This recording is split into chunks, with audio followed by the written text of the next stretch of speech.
ನಮಸ್ತೆ ಸ್ನೇಹಿತರೆ, ಯಾವುದೇ ಒಂದು ತಂತ್ರಜ್ಞಾನ ಆಗ್ಬೋದು, ವಿಷಯ ಆಗ್ಬೋದು, ಅದಕ್ಕೆ ಫೇಸ್ ವ್ಯಾಲ್ಯೂ ಅಂತ ಬರೋದು ಯಾವಾಗ ನಾವು ಯಾವ ರೀತಿ ಅದನ್ನು ಬಳಸ್ಕೊಳ್ತೀವೋ ಹಾಗೆ. ಈಗ ನೋಡಿ, ಕೃಷಿ ಮೇಳದ ಬಗ್ಗೆ ಕಳೆದ ವಾರನೇ ನಾನು ವಿಡಿಯೋ ಮಾಡಿ ತೋರಿಸಿದ್ದೆ, ಏನೇನೆಲ್ಲ ನೋಡ್ಬೋದು. ಗೊತ್ತಿಲ್ಲ ಎಷ್ಟು ಜನ ಭೇಟಿ ಮಾಡಿದ್ರು, ಭೇಟಿ ಮಾಡಿದವ್ರು ಏನೆಲ್ಲ ನೋಡಿದರು. ನೀವು ಸುಮ್ಮನೆ ಕೃಷಿ ಮೇಳದಲ್ಲಿ ಸುತ್ತಾಡ್ಕೊಂಡು ಹೋದರೆ ಒಂದು ರೀತಿ ಅನುಭವ ಬರುತ್ತೆ. ಕೆಲವ್ರಿಗೆ ಆಗ ಅನ್ನಿಸ್ಲೂಬಹುದು, ಏನಿದೆ ಇಲ್ಲಿ ನೋಡಲಿಕ್ಕೆ, ಏನೂ ಸಿಗಲಿಲ್ಲ ಅನ್ನೋರು ಇದ್ದಾರೆ.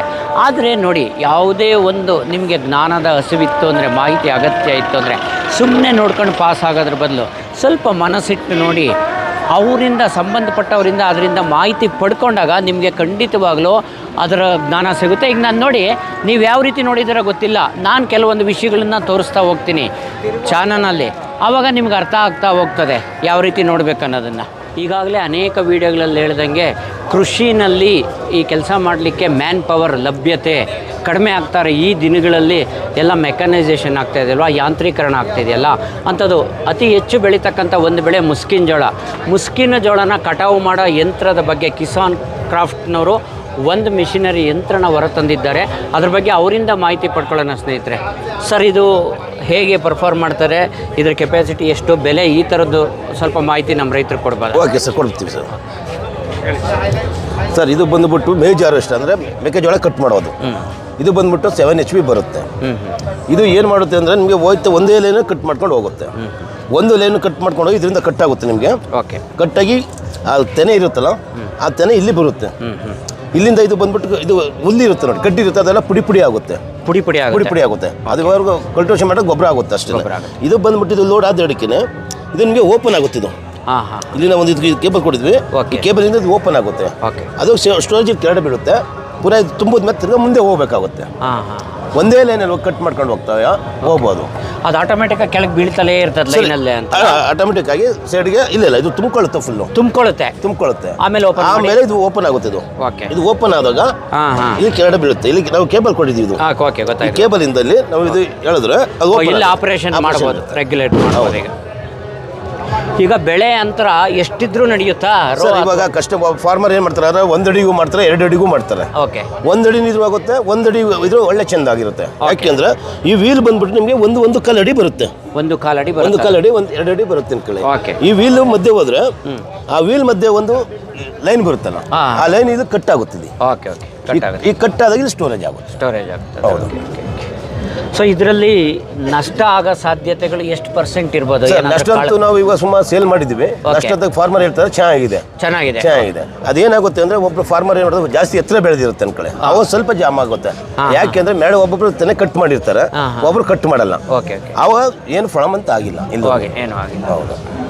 ಓಕೆ, 1 ಎಕರೆಗೆ ಸಾಮಾನ್ಯವಾಗಿ ರೈತರು ಮಾಡೋ ಪದ್ಧತಿನಲ್ಲಿ ಮಾಡಿದರೆ ಹಾರ್ವೆಸ್ಟ್ ಮಾಡಲಿಕ್ಕೆ ಎಷ್ಟು ಸಮಯ ತಗೊಳ್ಳುತ್ತೆ? ಈಗ ರೈತರು ಏನು ಮಾಡ್ತಾರೆ ಅಂದರೆ, 1 ಎಕರೆ ಕಟ್ ಮಾಡೋಕೆ ಮಿನಿಮಮ್ 20 ರಿಂದ 30 ಲೇಬರ್ ಬೇಕೇ ಬೇಕು.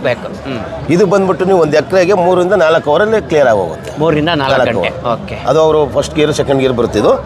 ಇದ್ರ ಮೇಲೆ ಹೋದ್ರೆ ಫಾಸ್ಟಲ್ಲಿ 3 ರಿಂದ 3 ಅವರ್ 4 ಅವರಲ್ಲಿ ಕ್ಲಿಯರ್ ಮಾಡ್ಬೋದು.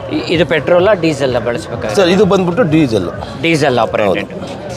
ಓಕೆ, ಇದಕ್ಕೇನಾದರೂ ಸಬ್ಸಿಡಿ ಏನಾದರೂ ಇದೆಯಾ ಇಲಾಖೆನಲ್ಲಿ? ಇಲ್ಲ ಸರ್, ಸಬ್ಸಿಡಿ ಇಲ್ಲ ಇದಕ್ಕೆ. ಸೊ ಬೆಲೆ ಏನು ಇದೆಲ್ಲ ಕಡೆನೂ ಇದೆಯಾ ಲಭ್ಯತೆ? ಇಲ್ಲ ಸರ್, ನಮ್ಮದು ಟೋಟಲ್ ಬಂದ್ಬಿಟ್ಟು ಇಂಡಿಯಾ, ಆಂಧ್ರ, ತಮಿಳುನಾಡು, ಕೇರಳ ಎಲ್ಲ ಕಡೆ ಇದೆ. ಓಕೆ, ಒಂದು ತಾಲೂಕು ಡಿಸ್ಟ್ರಿಕ್ಟಲ್ಲೂ ಡೀಲರ್ಸ್ ಇದೆ. ಸರ್ವಿಸ್ಗೆಲ್ಲ ಎಲ್ಲಿ ತಾಲೂಕಲ್ಲೂ ಇರುತ್ತೆ. ಓಕೆ, ಇದ್ರ ಬೆಲೆ ಏನಾಗುತ್ತೆ ಈಗ?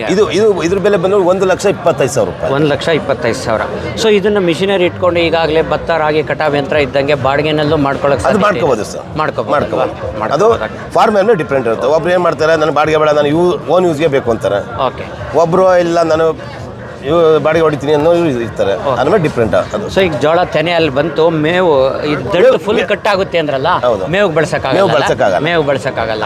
ಅದು ಗೊಬ್ಬರ ಆಗಿ ಅದನ್ನೇ ಗೊಬ್ಬರ ಆಗ್ತದೆ. ಸೊ ಇದ್ರ ಬೆಲೆ 1 ಲಕ್ಷ ಚಿಲ್ಲರೆ ಆಗ್ತದೆ ಅಂತ ಹೇಳಿದ್ರೆ, 1 ಎಕರೆಗೆ 3 ಗಂಟೆ ಬೇಕಾಗ್ಬೋದು. 3 ರಿಂದ 4 ಗಂಟೆ ಬೇಕಾಗ್ತದೆ. ಲೇಬರ್ ಮೇಲೆ ಡಿಪೆಂಡ್. ಸೊ ಗಂಟೆಗೆ ಎಷ್ಟು ಡೀಸೆಲ್ ತಗೊಳುತ್ತೆ? 1 ಲೀಟರ್ ನಾವು ಹೇಳ್ತೀವಿ ಸರ್. 1 ಲೀಟರ್ ಫಾರ್ಮರ್ ಹೇಳ್ತಾರೆ 1.5 ಅವರ್ ಬರ್ತಾ ಇದೆ, 2 ಅವರ್ ಬರುತ್ತೆ ಅಂತ ಹೇಳ್ತಾರೆ. ಓಕೆ, 1 ಲೀಟರ್ ಡೀಸೆಲ್ ಹಾಕಿದ್ರೆ 1.5 ರಿಂದ 2 ಗಂಟೆ ಓಡುತ್ತೆ. ನಾವು 1 ಅವರ್ ಕೊಟ್ಟಿರ್ತೀವಿ. ಇವಾಗ ನನಗೆ ಆಲ್ರೆಡಿ ಪರ್ಚೇಸ್ ಮಾಡೋ ಕಸ್ಟಮರ್ ಹೇಳ್ತಾರೆ, ಸರ್ 1 ಅವರ್ 2 ಅವರ್ ಓಡುತ್ತೆ. ಯಾಕೆಂದ್ರೆ ಒಬ್ಬರು ಕಸ್ಟಮರ್ ಡಿಪೆಂಡ್ ಆಗುತ್ತೆ ಓಡಿಸೋದ್ರ ಮೇಲೆ, ಎಷ್ಟು ಜಾಸ್ತಿ ಮೇಲೆ ಇದಾದ್ರೆ ಡಿಪೆಂಡ್ ಅವ್ರ ಆಗುತ್ತೆ. ಸ್ಕಿಲ್ ಡೆವಲಪ್ ಆಗ್ತಾ ಆಗುತ್ತೆ. ಇವಾಗ ಸ್ಟಾರ್ಟಿಂಗ್ ಏನಪ್ಪ ಅವ್ರಿಗೆ 1 ಲೀಟರ್ ಬರುತ್ತೆ, ಓಕೆ, ಅವರು ಸ್ವಲ್ಪ ಟ್ರೈನಿಂಗ್ ಆಯ್ತು ಅಂದ್ರೆ ಜಲ್ದಿ ಅವರೇ ಅನುಭವಕ್ಕೆ ಬರ್ತಾ ಹೋಗ್ತಾರೆ, ಅವರ ಅನುಕೂಲ ಆಗುತ್ತೆ. ಓಕೆ, ಧನ್ಯವಾದ. ಸ್ನೇಹಿತರೆ ನೋಡಿ, ಇಲ್ಲೊಂದು ಮಿಷಿನ್ ಇದೆ, ಲೋಡ್ ಕ್ಯಾರಿಯರ್ ಅಂತ ಹೇಳ್ತಾರೆ. ಬಟ್ ನನಗೆ ಗೊತ್ತಿಲ್ಲ ಇದ್ರ ಬಗ್ಗೆ ಮಾಹಿತಿ, ನಿಮಗೂ ಹಾಗೇ ಕುತೂಹಲ ಇರ್ಬೋದು. ಇದು ಎಲ್ಲಿ ಬಳಸ್ಬೋದು, ಯಾವ ರೀತಿ ಬಳಸ್ಬೋದು ಮಾಹಿತಿ ಈ ಕಿಸಾನ್ ಕ್ರಾಫ್ಟ್ ಕಂಪ್ನಿಯವರಿಂದಲೇ ತಿಳ್ಕೊಳ್ಳೋಣ. ಸರ್ ಇದ್ರ ಬಗ್ಗೆ ಒಂದಷ್ಟು ಮಾಹಿತಿ ಕೊಡ್ಬೋದಾ? ಎಲ್ಲಿ ಬಳಸ್ಬಹುದು, ಯಾವ ಉದ್ದೇಶಗಳಿಗೆ ಬಳಸ್ಬೋದು, ಅದನ್ನು ಮಾಹಿತಿ. ಸರ್ ಇವಾಗ ಏನಾಗುತ್ತೆ ಅಂದರೆ, ಈಗ ಟ್ಯಾಕ್ಟ್ರ್ ಬಂದ್ಬಿಟ್ಟು 3 ಅಡಿ ಒಳಗಡೆ 2 ಅಡಿ ಒಳಗಡೆ ಹೋಗಲ್ಲ. ಈಗ ಒಂದು ಅಡಿಕೆ ತೋಟದೊಳಗಡೆ ಟ್ಯಾಕ್ಟ್ರ್ ಮುಂದ್ಕೊಳ್ಳೋವಿರುತ್ತೆ. ಈಗ ಇಲ್ಲಿಂದ ಒಂದು 2 ಕಿಲೋಮೀಟ್ರ್ 1 ಕಿಲೋಮೀಟ್ರ್ ಮೂಟೆ ಹೊತ್ಕೊಂಡು ಹೋಗ್ಬೇಕಾಗುತ್ತೆ. ಇದು ಲೇಬರ್ ಏನು ಮಾಡ್ತಾರೆ ಅಂದರೆ, ಈಗ ಒಂದು ಉದಾಹರಣೆ ಅಂದರೆ, ಈಗ ಪ್ಯಾಡಿಗೆ ಏನಾದ್ರು ಈಗ ಬದಿ ಮೇಲೆ ಟ್ಯಾಕ್ಟ್ರಿ ಎಲ್ಲ ಹೋಗಲ್ಲ. ಅವ್ರೇನು ಮಾಡ್ತಾರೆ, 1-2 ಅಡಿ ಬಿಟ್ಕೊಂಡಿರ್ತಾರೆ ಜಾಗನ. ಆ ಜಾಗದಲ್ಲಿ ಇದ್ರೆ 450 kg ಹಾಕೋಬೋದು ಲೋಡು. 450 kg ಹಾಕ್ಬಿಟ್ಟು ಅಲ್ಲಿಂದ ಅಲ್ಲಿಗೆ ಇಳಿಸ್ಕೊಂಡು ಹೋಗ್ತಾರೆ. 450 ಕೆಪಾಸಿಟಿ. ಹೌದು. ಇವಾಗ ನಿಮಗೆ ಚಿಕ್ಕಮಂಗ್ಳೂರು ಕಾಫಿ ಎಸ್ಟೇಟಲ್ಲಿ ಗಾಡಿ ಟ್ಯಾಕ್ಟ್ರಿ ಎಲ್ಲ ಅಪ್ಪಲ್ಲಿ ಹೋಗಲ್ಲ. ಆ ಲೋಡ್ ಎಲ್ಲ ಮಾಡ್ಕೊಂಡು ಗೊಬ್ಬರ ಹಾಕ್ಬೋದು. ಆಮೇಲೆ ಈಗ ಯಾರೋ ಒಬ್ಬ ಕೈಲಿ ಆಗದೆ ಇರೋರು, ಈಗ ಎಷ್ಟು ಜನ ವಯಸ್ಸಾದವ್ರು ಇರ್ತಾರೆ, ಅವ್ರಿಗೆ ಹೋಗಕ್ಕಾಗಲ್ಲ, ಅವ್ರು ಒಬ್ಬರೇ ಮಾಡ್ಕೊಂಡು ಹೋಗ್ಬೋದು. ಇದು ಡೀಸೆಲ್ ಚಾಲಿತನ ಪೆಟ್ರೋಲ್? ಇದು ಪೆಟ್ರೋಲು. ಇದು ಟ್ಯಾಂಕ್ ಕೆಪಾಸಿಟಿ ಎಷ್ಟಿರುತ್ತೆ? 5 ಲೀಟ್ರ್. 5 ಲೀಟ್ರ್ ಇರ್ತದೆ. ಸೊ 1 ಲೀಟ್ರಿಗೆ ಎಷ್ಟು, ಆ ಥರದ್ದು ಏನಾದರೂ ಹೇಳ್ಬೋದಾ? ಇಲ್ಲ ಸರ್, ಇದು ಒಂದ್ಸರಿ ಟ್ಯಾಂಕ್ ಫಿಲ್ ಮಾಡಿದ್ರೆ ಎಷ್ಟು ಗಂಟೆ ರನ್ ಆಗುತ್ತೆ ಅನ್ನೋದು ಆ ಥರ? ಇದು 5 ರಿಂದ 6 ಅವರ್ ಬರುತ್ತೆ. ಫುಲ್ 5 ರಿಂದ 6 ಅವರ್ ಅಷ್ಟು. ಅದ್ಮೇಲೆ ಫಾರ್ಮರ್ ಮೇಲೆ ಡಿಪೆಂಡ್ ಆಗುತ್ತೆ. ಅವ್ರಿಗೆ ಲೋಡ್ ಜಾಸ್ತಿ ಕೊಟ್ಟಂಗ್ರೆ ಪೆಟ್ರೋಲ್ ಜಾಸ್ತಿ ಕುಡಿತದೆ. ಮ್ಯಾಕ್ಸಿಮಮ್ ಕೆಪಾಸಿಟಿ ನೀವಾಗಲೇ ಹೇಳಿದ್ರೆ ಎಷ್ಟು? ಇದು 400 kg. 400 kg. ಓಕೆ, ಯಾವುದೇ ಟೆರೈನ್ಗಳಲ್ಲೂ ಬಳಸ್ಬೋದಲ್ವಾ? ಆಮೇಲೆ ಇದು ಲೋಡ್ ಆದೋದಕ್ಕೆ ಇಲ್ಲಿ ಲಾಕಿದೆ, ನಿಮಗೆ ಲಾಕಿದ್ರೆ ಓಪನ್ ಆಗುತ್ತೆ. ಸೊ ಇದನ್ನು ಹಾಗೇನೆ ಅನ್ಲೋಡ್ ಮಾಡಲಿಕ್ಕೂ ಇದಿದೆ, ಪ್ರಾವಿಷನ್ ಇದೆ. ಹೌದು. ಸೊ ಎಲ್ಲಿ ಟ್ರ್ಯಾಕ್ಟರ್ ಹೋಗ್ಲಿಕ್ಕಾಗಲ್ಲ, ಒಬ್ಬರೇ ಇರ್ತಾರೆ ಅಂದಾಗ ಮಾಡ್ಕೊಳ್ಳೋದಕ್ಕೆ ಅನುಕೂಲ ಆಗ್ತದೆ. ಇವಾಗ ಈಗ ರೋಡಲ್ಲಿ ಇವಾಗ ನಿಮ್ಮ ಕಡೆ ಹಳ್ಳಿ ಒಂದು ಗದ್ದೆ ಕಡೆ ಬಂದ್ಬಿಟ್ಟು ಒಂದು 2 ಅಡಿ 3 ಅಡಿ ಜಾಗ ಬದ ಇರುತ್ತೆ, ಅದ್ರಲ್ಲಿ ಟ್ರ್ಯಾಕ್ಟರ್ ಹೋಗೋಕ್ಕಾಗಲ್ಲ. ಯಾಕಂದ್ರೆ ಜಮೀನುಗಳೆಲ್ಲ ಕಡಿಮೆ ಇರುತ್ತೆ. ಆಮೇಲೆ ಏನಾಗುತ್ತೆ, ಅವರು ಈಗ ಒಂದು ಗದ್ದೆಗೆ ಈಗ ಒಬ್ರಿಗೆ ಒಂದು 10 ಎಕರೆ ಪ್ಲಾಟ್ ಇರುತ್ತೆ. ಈಗ ರಾಯಚೂರು ಮಾಧ್ಯಮ ಈ ಕಡೆ ಹೋದ್ರೆ ಏನು ಗೊತ್ತಾ, ಒಬ್ಬೊಬ್ರದ್ದು ಬಂದ್ಬಿಟ್ಟು ಗದ್ದೆ ಬಂದ್ಬಿಟ್ಟು 5 ಎಕರೆ 7 ಎಕರೆ 8 ಎಕರೆ ಗದ್ದೆ ಇರುತ್ತೆ. ಅವ್ರಿಗೆ ಗೊಬ್ಬರ ಮಿನಿಮಮ್ ಅಂದ್ರೆ 50 ರಿಂದ 60 ಮೂಟೆ ಗೊಬ್ಬರ ಹಾಕ್ತಾರೆ. ಅವ್ರು ಏನು ಮಾಡ್ತಾರೆ, ರೋಡ್ ತೊಗೊಂಡು ಟ್ಯಾಕ್ಟ್ರಿ ಇಳಿಸ್ಕೊತಾರೆ. ಅಲ್ಲಿ ಒಳಗೂ ತಗೊಂಡು ಹೋಗ್ಬೇಕು ಅಂದ್ರೆ ಕಷ್ಟ ಆಗುತ್ತೆ. ಆದಿತ್ಯ ಅಂತ ಈಗ ಮಡಿಕೇರಿ ಸೈಡ್, ಈ ಕಡೆ ಕೂರ್ಗ್ ಸೈಡ್ ಕಾಫಿ ತೋಟ ಇವಕ್ಕೆಲ್ಲ ಬೇಕಾಗುತ್ತೆ. ಇದರಲ್ಲಿ ಗೇರ್ ಇದೆ ಸರ್. ಗೇರು ಇದೆ ಅಲ್ವಾ? First second third reverse. First second third reverse gear ಇದು. ಸೊ ನಿಂತ್ಕೊಂಡೇ ಆಪರೇಟ್ ಮಾಡೋದು. ಸೊ ಹಿಂದಕ್ಕೂ ಮುಂದಕ್ಕೂ ಎಲ್ಲ ಓಡಿಸೋದಕ್ಕೆ ಸಾಧ್ಯತೆ ಇದೆ. ಇದು ಫಸ್ಟ್ ಗೇರು, ಇದು ಸೆಕೆಂಡ್, ಇದು ಥರ್ಡ್, ಇದು reverse. Okay, ground clearance 130 milli ಅಂತ ಇದೆ. ಕ್ಲಿಯರೆನ್ಸ್, ವಾಕಬಲ್ ಡಿಸ್ಟೆನ್ಸ್ ಹ್ಯಾಂಡಲ್ ಮಾಡಬಹುದು. ಇದು ಎಷ್ಟು ಲೀಟ್ರ್? ಇಲ್ಲ, ಆಕ್ಸಿಲೇಟರ್.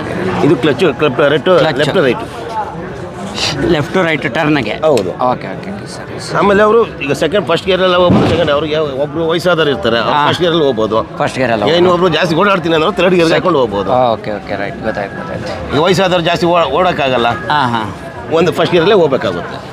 ಓಕೆ ಸರಿ, ರೈತರು ಬಳಸ್ಬೋದು ಅಂತ. ಇದ್ರ ಬೆಲೆ ಎಷ್ಟಾಗ್ಬೋದು ಸರ್? ಇದು 1,20,000. 1,20,000. ಓಕೆ, ಇದರಲ್ಲಿ ಅಕಸ್ಮಾತ್ ಈಗ ಮಿಷಿನರಿ ಮೋಟ್ರ್ ಎಷ್ಟು HP ಇದು?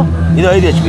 ನಿಮ್ದೆಲ್ಲ ಸರ್ವಿಸ್ ಸೆಂಟರ್ಗಳಿರುತ್ತಾ? ಈಗ ರಿಪೇರಿ ಬಂದು ನಮ್ಮದು NE1 taluk, NE1 district. Okay, ಈಗ ನಮಗೆ ಒಂದು ಮಿಸ್ ಕಾಲ್ ಅಂತ ಇರುತ್ತೆ. ಅದು ನಿಮಗೆ ಇರುತ್ತೆ 76760655. ಅದು ಮಿಸ್ ಕಾಲ್ ಕೊಟ್ಟರೆ ನಮ್ಮ ಆ ಏರಿಯಾದ ಎಕ್ಸಿಕ್ಯೂಟಿವ್ ಇರ್ತಾರೆ.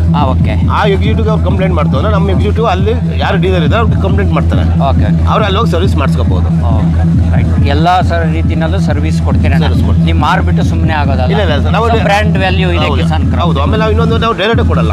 ಯಾಕೆಂದ್ರೆ ಫಾರ್ಮರ್ ಏನು ಮಾಡ್ತಾರೆ, ಇಲ್ಲಿಂದ ತಗೊಂಡು ಹೋಗ್ತಾನೆ, ಅವ್ನಿಗೆ ಸರ್ವಿಸ್ ಗೊತ್ತಿರಲ್ಲ, ಏನು ಮಾಡೋಕ್ಕಲ್ಲ. ಮೇಡಮ್ ಎಲ್ಲಿ ಹೋದ್ರೂ ಸೇಲಿಂಗ್ ಇಲ್ಲ, ಮತ್ತೆ ಇಟ್ಟಿರ್ತೀವಿ. ಯಾವಾಗ ಅವ್ರಿಗೆ ಹೇಳ್ತೀವಿ ಪರ್ಚೇಸ್ ಮಾಡಿದ್ರೆ ಎಲ್ಲಿ ನಮ್ದು ಡೀಲರ್ ಇದ್ದಾರೆ ಅಲ್ಲಿ ಹೋಗಿ ಅಂತ ಕಾಂಟ್ಯಾಕ್ಟ್ ನಂಬರ್ ಕೊಡ್ತೀವಿ. ಓಕೆ. ಈಗ ಏನೇ ಹೋದ್ರೆ ಫಾರ್ಮರ್ ಇಲ್ಲಿ ಎಲ್ಲ ಒಂದು ತಗೊಂಡು ಹೋಗಿರ್ತಾನೆ, ಸರ್ವಿಸ್ ಇರಲ್ಲ. ಅವ್ನು ಎಲ್ಲೆಲ್ಲ ಹುಡ್ಕೊಳ್ಳೋ ನನಗೆ ಕಿಸಾನ್ ಕ್ರಾಫ್ಟ್ ತಗೊಂಡೆ ನನ್ನ ಪ್ರಾಬ್ಲಮ್ ಅಂತ ಹೇಳ್ಬಾರ್ದು, ಅದು ಬರಬಾರ್ದು ಅಂತ. ನಾವು NE1 ತಾಲೂಕಲ್ಲಿ ಡೀಲರ್ ಇರ್ತಾರೆ. ಈಗ ಅವ್ನ ಕೈಲಿ ಮೋಸ್ಟ್ಲಿ ಆಗಿಲ್ಲ ಅಂದ್ರೆ ಅವ್ನ ಕೈ ತಗೊಂಡೋಗಿ ಕಳಿಸಿದ್ರೆ ನಮ್ಮ ಕಂಪ್ನಿ ಕಳಿಸ್ಕೊಟ್ರೆ ನಾವು ರೆಡಿ ಮಾಡಿ ಕಳಿಸ್ತೀವಿ. ಓಕೆ ಸರಿ. ಒಂದು 2 days 3 days ಕ್ಲಿಯರ್ ಆಗುತ್ತೆ. ಗ್ಯಾರಂಟಿ ಆ ಥರ ಏನಾದರೂ ಇದೆಯಾ ಸರ್? ನಾವು ಬಂದ್ಬಿಟ್ಟು ಗ್ಯಾರಂಟಿ 6 month ವಾರಂಟಿ ಅಂತ ಕೊಡ್ತೀವಿ. 6 months ವಾರಂಟಿ. ಏನೈತೆ ಫ್ಯಾಕ್ಟ್ರಿ ಕಡೆಯಿಂದ ಏನಾರ ಡ್ಯಾಮೇಜ್ ಇತ್ತು ಏನೋ ಇತ್ತು ಅಂದ್ರೆ, ಈಗ ಫಾರ್ಮರ್ ಹೇಳ್ತಾ ಇದ್ದಾರೆ ಆಯಿಲ್ ಚೇಂಜ್ ಮಾಡ್ಬೇಕು ಅಂತ ಹೇಳ್ತೀವಿ, ಒಂದು 10-15ವರೆಗೆ ಫಾರ್ಮರ್ ಚೇಂಜ್ ಮಾಡಲ್ಲ. ಆವಾಗ ಇಂಜಿನ್ ಸೀಜ್ ಆಗ್ತದೆ. ಆವಾಗ ಏನು ಮಾಡ್ತಾರೆ, ಫಾರ್ಮರ್ ವಾದ ಮಾಡ್ತಾರೆ ನಾನು ಯೂಸೇ ಮಾಡಿಲ್ಲ ಅಂತ. ಅದಕ್ಕೆ ನಾವೇನು ಹೇಳ್ತೀವಿ ಕರೆಕ್ಟಾಗಿ ಎಲ್ಲ ಪಿನ್ ಹೇಳ್ತೀವಿ. ಓಕೆ. ನೀವು 10 ರಿಂದ 15 ಅವರು ಯೂಸ್ ಮಾಡಿ ಹಾಂ ಆಮೇಲೆ ಆಯಿಲ್ ಚೇಂಜ್ ಮಾಡ್ಕೊಳ್ಳಿ. ನಿಮ್ಗೆ ಎಷ್ಟು 300-400 ರೂಪಾಯಿ ಖರ್ಚಾಗುತ್ತೆ ಅಷ್ಟೇ. ಇಂಜಿನ್ ಸೀಜ್ ಆಯ್ತು ಅವ್ರಿಗೆ ಎಷ್ಟಾಗುತ್ತೆ 10-12 ರೂಪಾಯಿ ವೇಸ್ಟ್ ಅಲ್ಲ. ವೇಸ್ಟ್ ಅದ.